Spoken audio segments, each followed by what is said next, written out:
the original organizer of the New York City Drag Queen Parade, told NBC News. It's all presented to fulfill their worst stereotypes of us. How do you take that out of context? We're here, we're queer, and we're coming for your children. That's what they were chanting. If they didn't want to be misunderstood, they probably shouldn't have been saying that. I believe their objectives are very clear, and it's exactly what they're doing. They're basically throwing our children again into real peril because they're actually going for your children. We're seeing that in our education system. By the way, so what happens with all this stuff? Fear is what they use. The idea of being afraid to stand up and say, that's wrong. That's pedophilia. That's illegal. That should never be done. A guy doing those behavioral things in front of children. That should never happen. Now there's fear to say, well, you're now a homophobe or you're a hater, and they call you all kinds of names. And by the way, this using of fear, this is a process using fear. This is one of our main things here. The process of fear has been a long work in progress. They've been slowly chipping away, especially here in the West in America, to help those of us that are strong in our beliefs to sort of chip away to weaken those beliefs.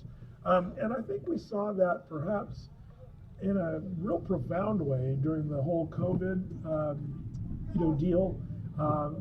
City Journal article called "Thrown to the Wolves." A physician reveals the nightmare of transgender ideology in a major children's hospital by Christopher F. Rufo. This is an interesting article. Let me read. Christopher Rufo interviews a doctor, and this physician won't give the name or let us see his face. He's trying to be not known, but he's answering this article author his interview. Christopher Rufo said, "Please begin by setting the scene. What's it like in a major children's hospital in the United States regarding transgender interventions for children?"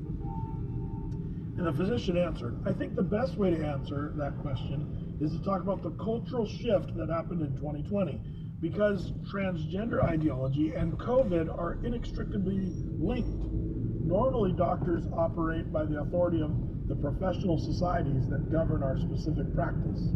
That worked because the individuals in those institutions were reliable, intelligent, and thoughtful. But with COVID in 2020, we started getting medical degrees without peer review or evidence. You saw this," he goes on, he says, "you saw this with masks, social distancing, emergency use authorizations.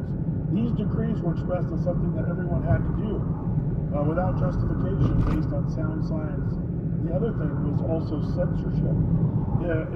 If you were asked questions to express a doubt about these medical decrees, you would be ostracized within your department, and you stood a good chance of being publicly humiliated, severely reprimanded, or fired." That's when transgender ideology really took off. This is the beginning of that new kind of persecution I was talking about, where they'll try to, with fear, put pressure, and it's this group piling on of anyone who wants to say, hey, that's wrong, or that's not even scientifically sound, but this dogpiling on a person and causing people to be afraid to stand up and speak out. It's happening so sadly. It's happening to doctors in the medical field, which they have to stand up for what was right to help people. But it's even worse. It's happening in the Church of Jesus Christ. It's amazing to me how many pastors still neglect to just speak the whole truth of the scriptures. Paul said there in Acts 20, "I have not shunned oh, how the church needs that." And I believe when Jesus said, that you're going to have your soil, the seed, not be very deep rooted, and then the persecution flee away, just like the shallow rooted plant. That's what's happening in the Christian churches, pastors, churches. This tells us we need to be soaking up the word of God. Mining is the highest, like companies. Letting the word dictate.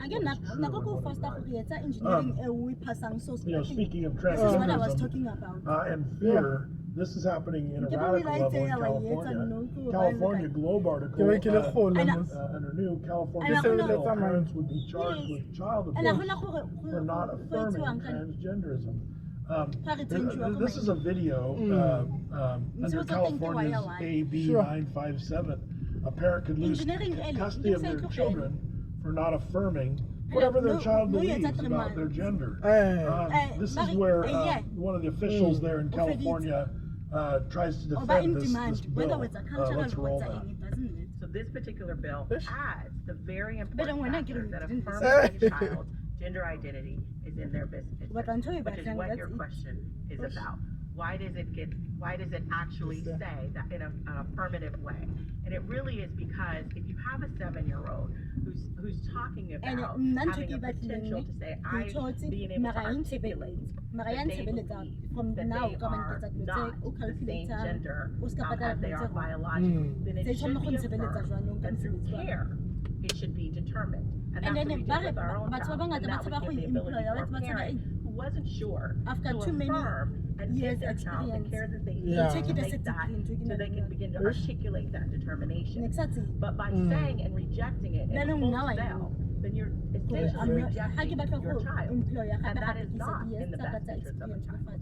We should be affirming our children in every possible way and getting them whatever appropriate care they need, whether it's based on their gender, whether it's based on how their studies are in school, it doesn't matter. Our children should be affirmed. And this is saying that you have to include gender affirmation as a part of that. Well, with that kind of logic, I think we're in big trouble. It's amazing that a person who's a political official can even say such a horrible thing and be so brainwashed, really. But that is where things are going.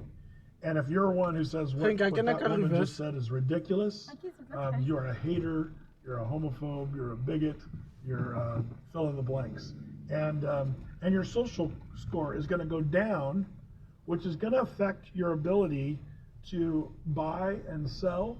Does that sound familiar? You see, in the tribulation, we know there's going to come a time where there's going to be a system, a financial system, where you will not be able to buy or sell unless you've taken the mark of the beast. The book of Revelation makes that really clear, and we've talked about that for years. It's only now where we're seeing that really focused into view and the ramping up to that moment when that's going to happen. And some people think, well, have I taken the mark of the beast? If I, get this or that, if I, get a credit card. I remember people thinking, if I get a passport, am I taking the mark of the beast? One thing about the mark of the beast you need to know is you'll know that you're going to be signing an allegiance with this Antichrist character. When you take the mark of the beast, it's going to be, the Bible says it's an act of worship of the mark of the beast. And it's also going to be during the tribulation period, which we're not going to be here for that. So let's be clear, I'm not talking about the mark of the beast with your social credit score and buying or selling with the mark, but we're seeing the precursors, the ramping up to that before the tribulation, and all those pieces could be in place before the tribulation even happens. For example, a digital currency that would be very transferable to buy or sell only with a mark. That's all in the process right now. But if your social score is low, then they'll be able to control whether you buy or sell and what you're able to do, which could affect your very life.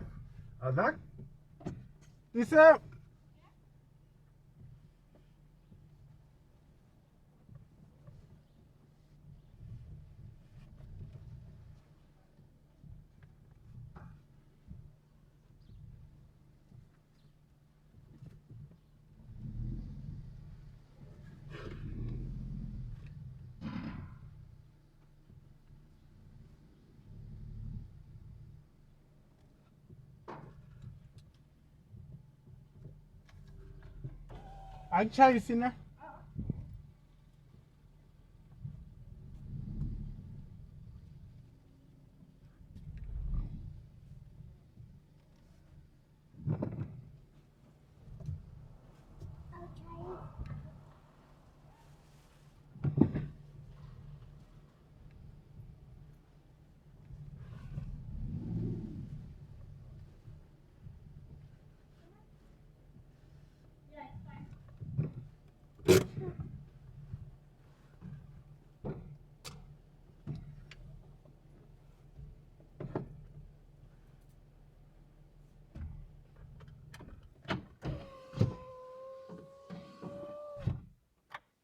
Uvuli put.